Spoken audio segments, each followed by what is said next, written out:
welcome back to the GamecockScoop.com podcast, the official podcast of GamecockScoop.com on Rivals. I'm Caleb, as always, joined by Alan, and it's football time officially. I think actually last time we talked, maybe there had already been one practice or something, but No, we've had I a think it full was week. before the first one. Well, we've had a full week of practices at this point. A full week of talking to coaches and various players and trying to figure out what we can figure out from the first, 4 periods of stretching and punt returns and all that fun stuff. If you follow us on YouTube, you should have seen a couple of those things posted also on our TikTok. Really, you should follow us everywhere. We're on TikTok and Twitter and Instagram and Facebook and YouTube, all at Rivals Gamecock. And yeah, if you're listening to this on a podcast, subscribe, all those fun things. But yeah, what have you heard and seen and, gotten some filtered down information on that has you most surprised? Let's start there. Most surprised after 8 days of fall camp. Surprised. That's a good question. I can go first while you're waiting. If you've got one. I think maybe the biggest thing that I've heard thus far that immediately comes to mind is Vandrevius Jacobs seems to be a little ahead of schedule. When we think back to the 6 wide receivers that they got out of the portal, 5, 6 out of the portal this past offseason. I thought that he was a good add. I mean, Florida State, redshirt freshman, upside. I believe he was a former 4-star, but really hadn't shown much at the college level up until this point. We weren't necessarily expecting him to push some of the guys like Jared Brown or Gage Larvadane or some of these guys that were a little bit older and had already shown it on a college field, albeit at a little bit of a lower level. And what we're hearing so far is not necessarily that he's going to be like a day one starter or something, but has a chance to make an impact earlier than later.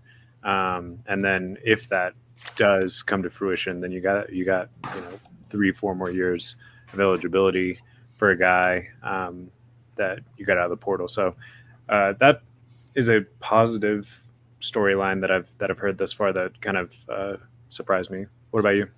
Yeah, it's funny. I'm going to go way off board here, and it's something that I think a lot of people aren't thinking of, but it's going to be a factor for this team. Is we seem to have a true kicking battle. I think I maybe wrongly kind of thought this is kind of like the quarterback, right, where it's Lenore Seller's job to lose because other people. Like I was thinking, okay, they put Alex Herrera on scholarship. It's his job to lose. If anyone else takes it, fine. By all the sounds of it, we had Herrera and William Joyce in availability this week. They both said they've been told this is a true battle. I think it was Joyce said that Joe Deacon Mills told him it might go down all the way down to like game day of week 1, like through a walkthrough to decide who's going to be kicking. I've heard that Joyce, Herrera, Mason Love, and Peyton Argent are all taking turns kicking. They're kind of switching off days right now. You might see someone different doing kick returns or kickoffs and field goals. I don't know what to do with that. I don't like. That's one of those things where like you're just kind of gonna have to wait for warm-ups game 1 to see who's kicking from where. I think, but we do have a true kicker battle, and I guess I would say last time that happened was 2 years ago. You were down to Mitch Jeter and Alex Herrera, and you ended up making the right call there. And Jeter was perfect that season, I think. Yeah, I mean, I think that there's definitely some talented kickers on the roster. It's another kind of good problem to have. I know I saw a quote that you got from Herrera where basically he said he's not a quitter. That's why he stuck around even after losing out to Jeter a couple years ago. And yeah, now he has a chance to make an impact. But I think having the competition there gives you a little bit of confidence. And I mean, South Carolina has had like quite a string of positive kicking. And that's very much not typical for college kickers. I mean, even like going back to the Spurrier days, the Muschamp days in between, like when's the last time that you didn't feel pretty confident about your kicker? I mean, really, I think back all the way to like Lou Holtz era. And one of the first football games I ever saw was um, a game-winning field goal kick. Like first football games I ever saw live was a game-winning field goal kick in the Outback Bowl to beat Ohio State. And what was that? 2002 or January 1st, 2002. And really, I can't think of very many key moments where you can point to a missed kick since then that has really kind of doomed them. So, I guess fingers crossed that continues, but also at some point, I guess that luck has to run out too. So hopefully I'm interested in the special teams in general. This is something else we can maybe get into for the very little bits we have seen in practice, but this is going to look different. You don't have Pete Lembo here anymore. This might not be the same.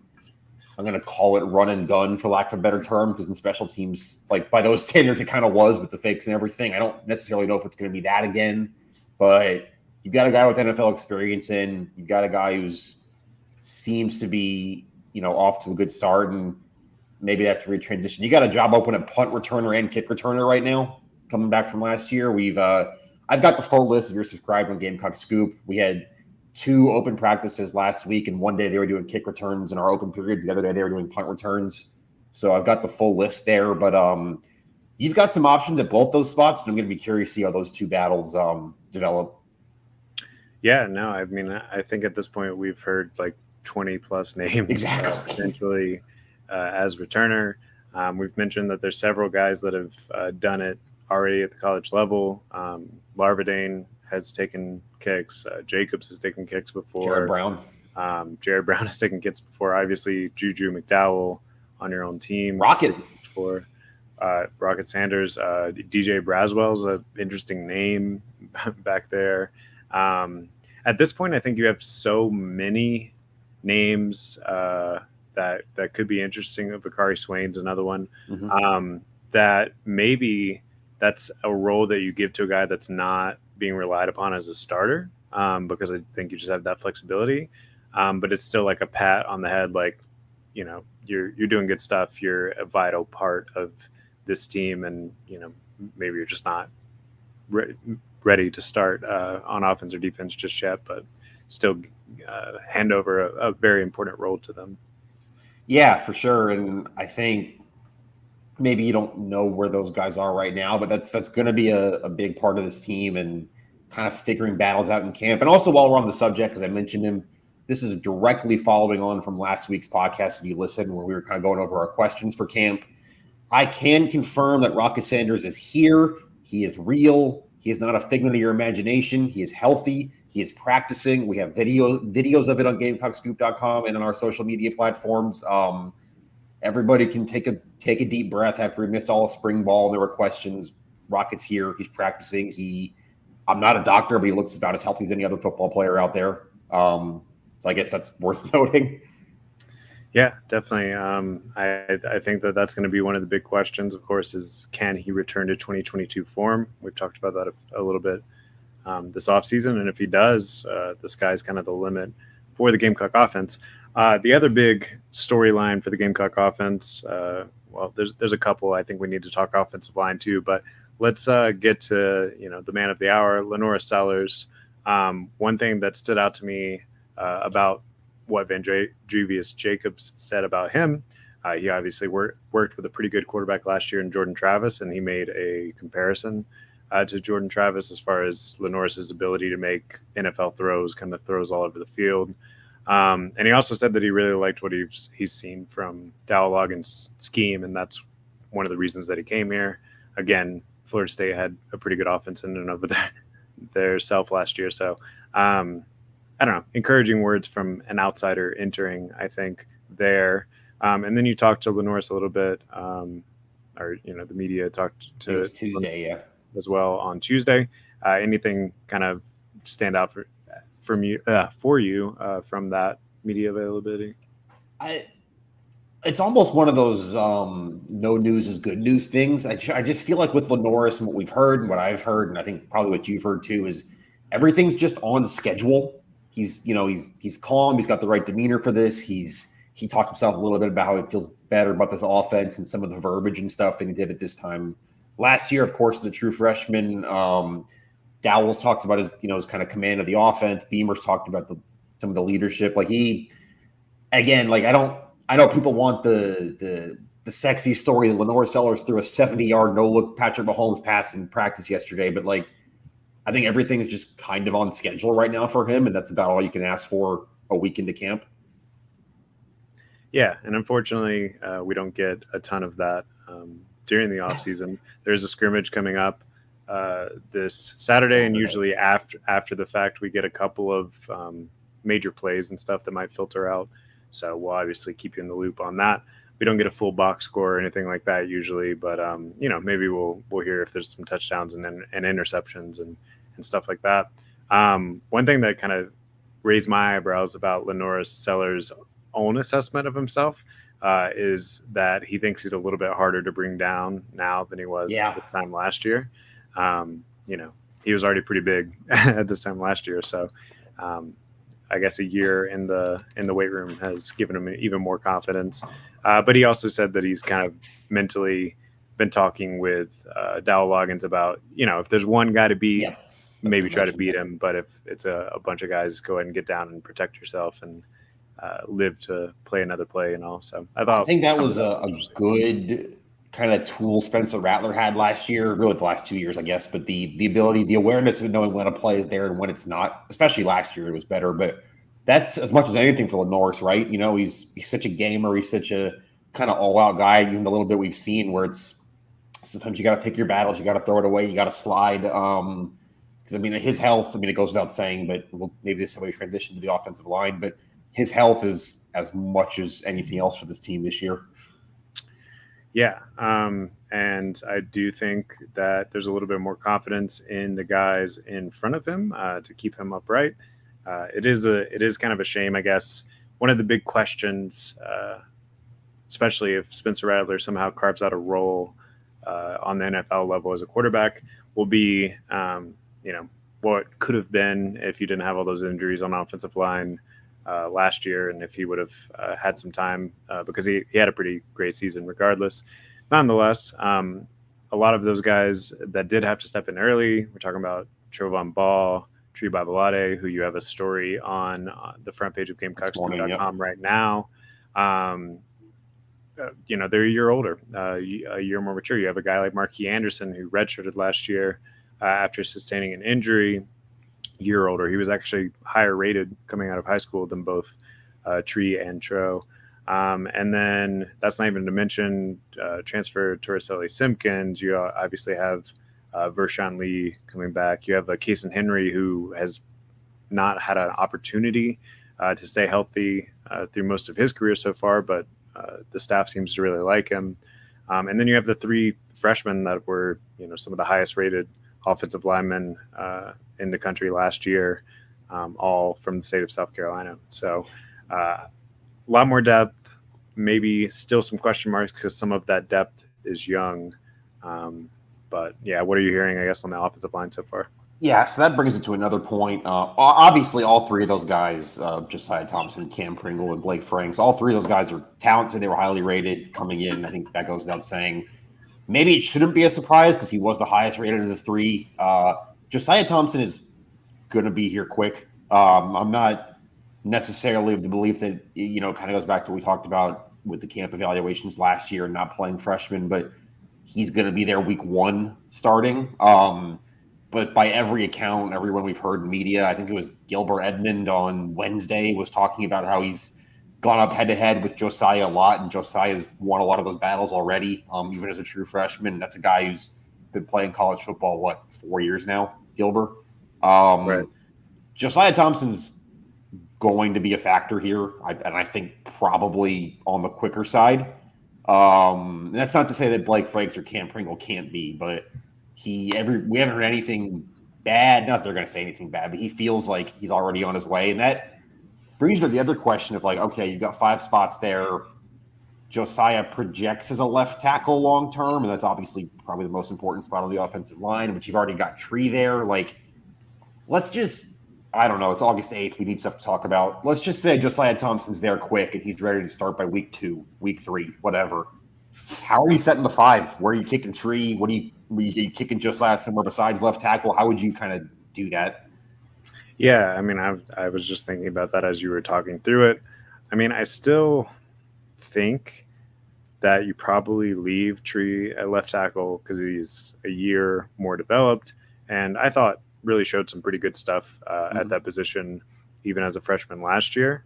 But then at that point, you're maybe moving Josiah Thompson to right tackle, but I don't know that Casey Henry is going to give that up all that easy either if he's the guy that is slotted to start there at the beginning of the season. I mean, Marky Anderson even had some tackle projection early on, although maybe now he's working a little bit more on the inside. Whew, I mean, really, that does kind of complicate things if you move him in because I don't see you sitting Tree or Tro. But I also like how do you sit the fifth year guys in Jakai Moore and Vershawn Lee? I guess Well, that that's the leaves Casey thing. Henry as the odd man out there, And but I think especially um, Lee, just that's kind of continuity at center. That's I mean maybe Vershawn Lee's not the most talented guy in that room, but he knows the offense better than anyone, and the quarterback center exchange is he already has a little bit of that with Lenoris from last year. I'd be curious if any of those other guys could play center, if that's even a thing. Like probably not Thompson or Pringle. Like you I probably think don't want Simpkins Franks doing that as a yeah. has Simpkins some might be yeah yeah.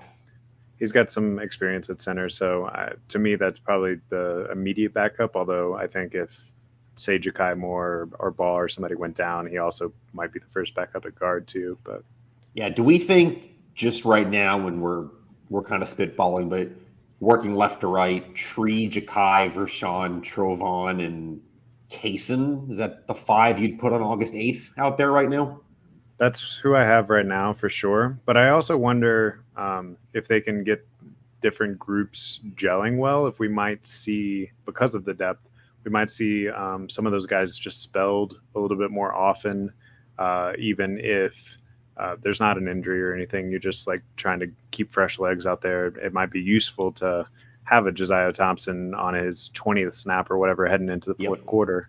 Um, and you almost use it like a hockey line or something like that. I Yeah, know they that were. that's Well, go ahead. I know that's done a little bit more on the defensive line, but it wouldn't surprise me if they at least try to spell some of these guys a little bit more often. Yeah, they were doing that.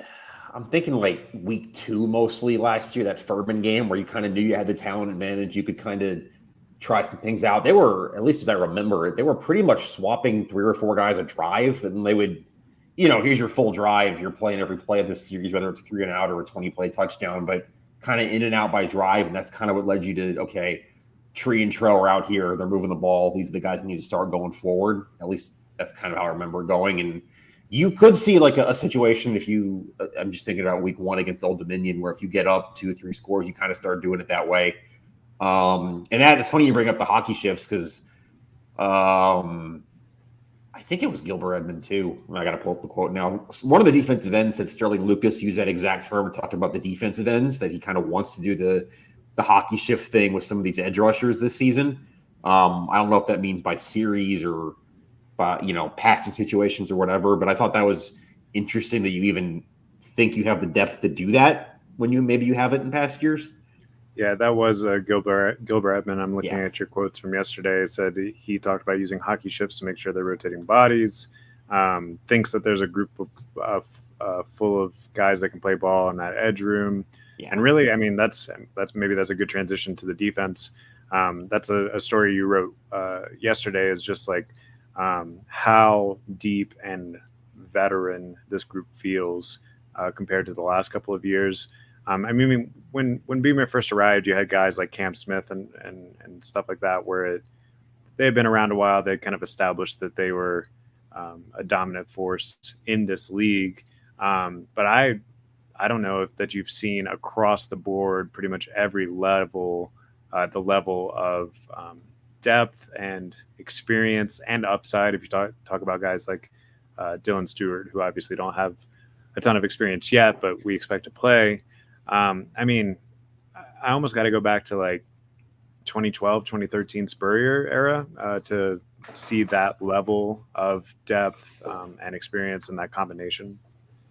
Yeah, I'm just kind of thinking off the top of my head, but like guys who you think would reasonably, I don't know what you would have put a number on it, but regularly play up front or be part of a rotation. You probably have 8, 9, 12 guys in the defensive line, maybe. If you just, I mean, obviously they're not going to have 12 guys playing significant snaps every game, but like your 4 defensive tackles who are back, plus Jules and Goodwine in the middle, and then you kind of go edge. You think Edmund and Kennard as the transfers, Gear and Thomas back, and then the younger guys, obviously Stewart and Umuzulu. Like that's 12 right there. I mean, I think you're feeling pretty good when you're what, like seventh or eighth guy is Nick Barrett, who's played a ton of Yeah. ball over his career here. Um, Speaking of Monkel Goodwine, that's another name that I've heard that they've been kind of like uh, maybe a little ahead of schedule on what we hoped. He obviously came from Alabama, didn't play a ton of Alabama, but there's a lot of guys on the 3D at Alabama that are that could start somewhere else and make an impact somewhere else. I know you were saying that they kind of like his speed on Mm-hmm. like third down or obvious passing situations. Yeah, he at least right now I think projects more as a pass rusher than a run plugger, which is fine. I think you probably have guys who can do both in that defensive tackle room, but that's probably about where you'd see him coming in right now, and that's not a bad thing to have up the middle, especially if you have the edge talent you feel like you do with a Dylan Stewart and a Kyle Kennard are coming off the edge, and then it's let's say Goodwine and Boogie in the middle on a 3rd and 7.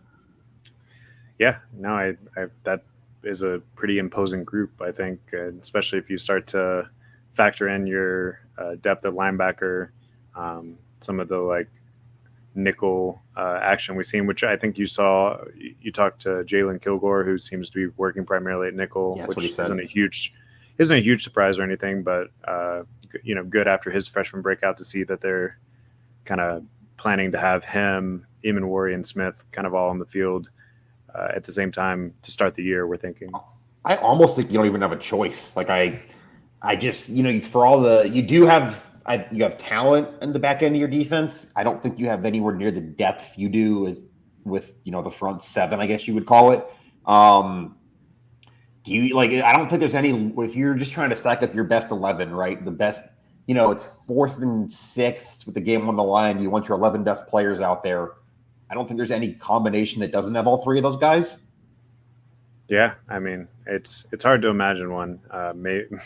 Maybe if you went more 3-3-5, maybe, but that's Even yeah. then, I still think Even your then, best yeah, 11 has all 3 of those guys in there.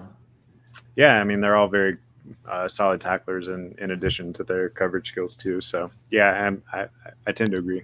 I'm Um, going to throw one more name in defensively yeah, that we haven't talked a lot about because we had him at Wednesday availability. I don't really know where he fits, but Mo Kaba's healthy again. He's talked that he feels good. He hasn't really had the hesitation when he's been playing. That he said he's a little bit anxious about the first scrimmage just because he hasn't been in 11-on-11 action since he tore his ACL for a second time at South Carolina in the opener last year. You have linebacker depth. Obviously, Debo's going to be in there every snap. Van Martin, Scott, Knight and Kamara as transfers. But like, where do we think Mo Kaba can fit in this defense, assuming he is healthy? yeah. I mean, assuming he's healthy, he was set to start over both of those guys that are ahead of him last year. Yeah.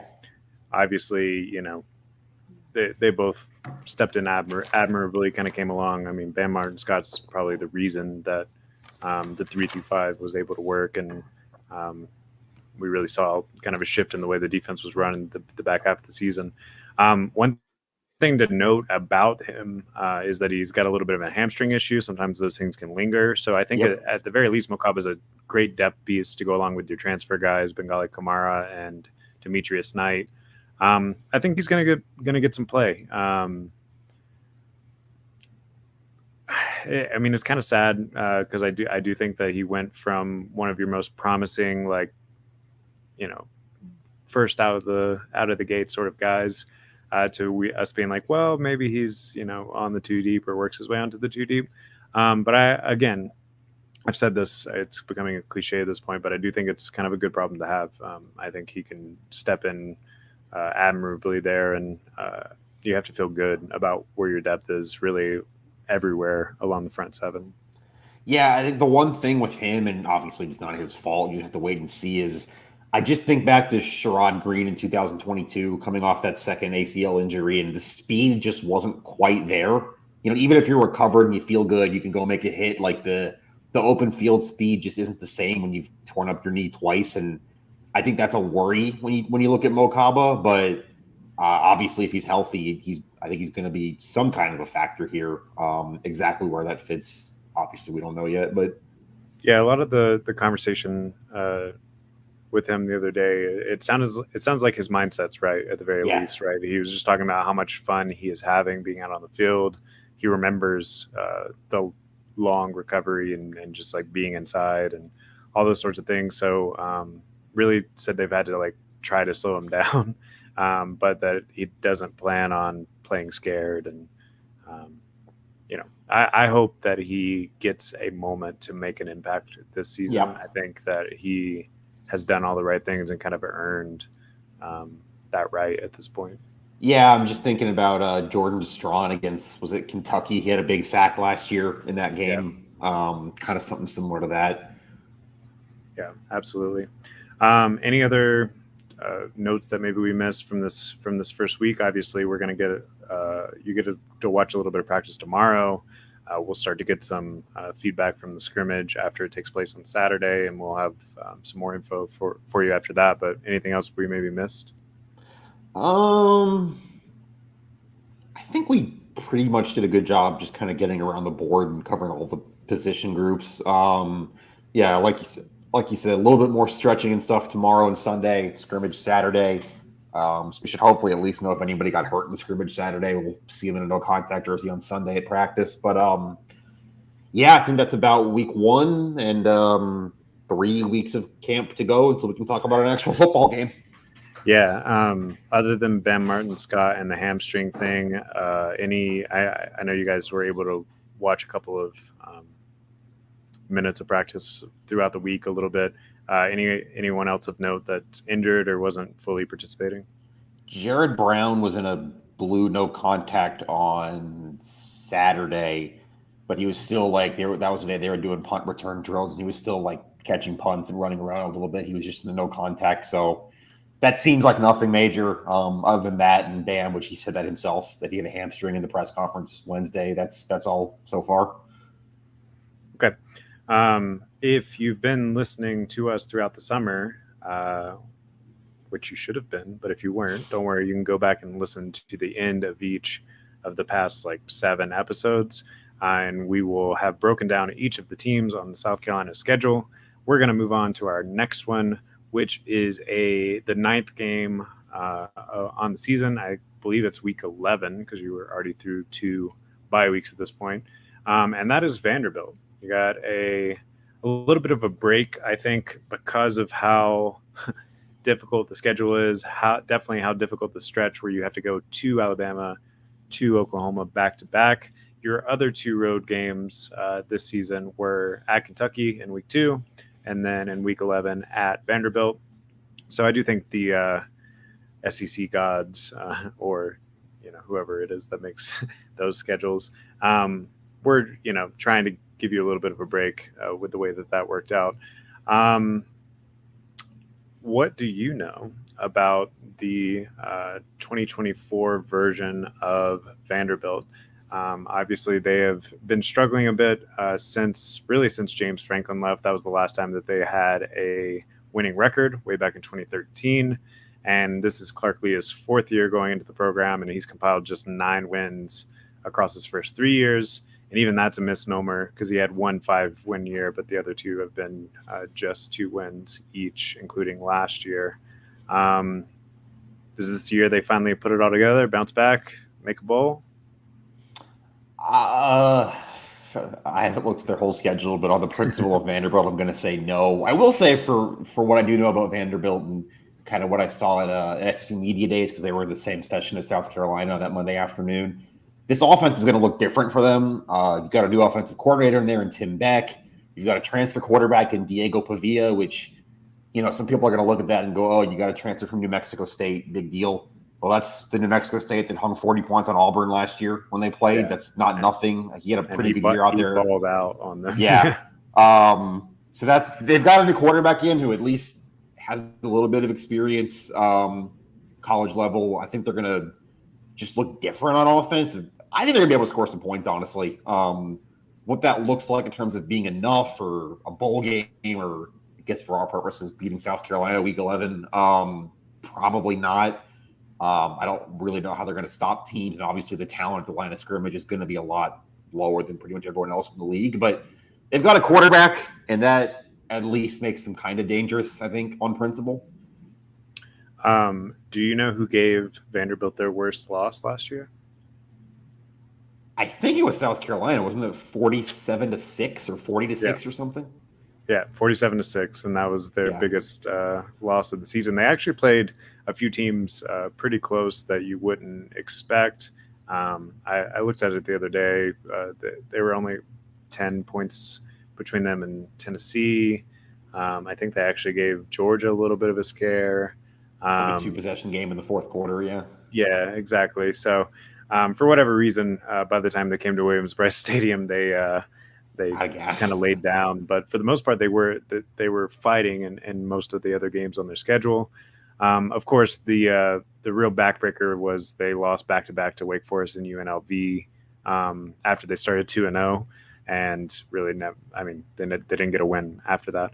As you said, new offensive coordinator Tim Beck. I am actually really excited to watch Diego Pavia. Is that how you say it? Pavia? I think so. They also added Utah transfer Nate Johnson, who I believe played against Florida and week 1 last year. Looks okay.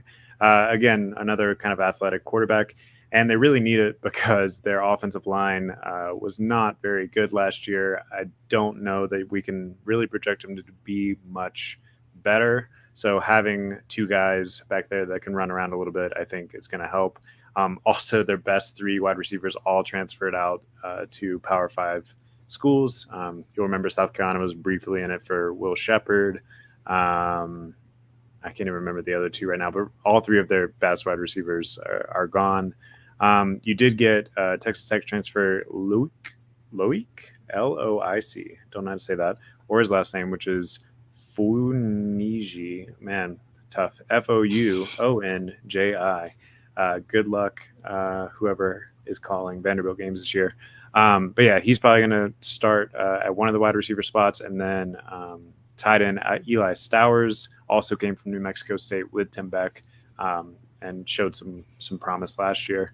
On defense, that is Clark Lea's specialty, but so far has not proven to be true. Last year, they allowed 36 points per game, aided very much, in fact, by South Carolina's 47. They did get a transfer from Purdue, Corday Sidnor, and he had a pretty good season at Purdue, creating a little bit of an edge rush, which is something that they pretty much didn't have at all last year. They very rarely got to the quarterback or put any pressure on opposing quarterbacks. So if they can get some push going, if Leah can scheme some good blitzes and stuff like that, then maybe their defense can take a step forward. That coupled with them scoring a little bit more points, maybe they get a couple more wins this year, but still hard to project them to go bowling, I think, at this point. Yeah, I'm just going to run through Diego's stats quick because I think it's worth noting. Last year at New Mexico State, 2,973 passing yards, 60% completion, 26 touchdowns, did have 9 interceptions, but that's almost 3-to-1 ratio. And here's the kicker, 928 rushing yards and 7 rushing touchdowns last year at New Mexico State. So you're pushing 75 rushing yards a game there for your quarterback on top of a 3-to-1 touchdown interception ratio. It might be him and his band of merry men just running around behind a bad offensive line trying to make things happen, but they could sneak up on someone, catch the right defensive game in a game where he goes off, and you kind of put those two things together. And I wouldn't be shocked if they caught someone napping. But if you're South Carolina, that obviously any path to a bowl game or anything this year involves beating Vanderbilt. I think that's kind of a given.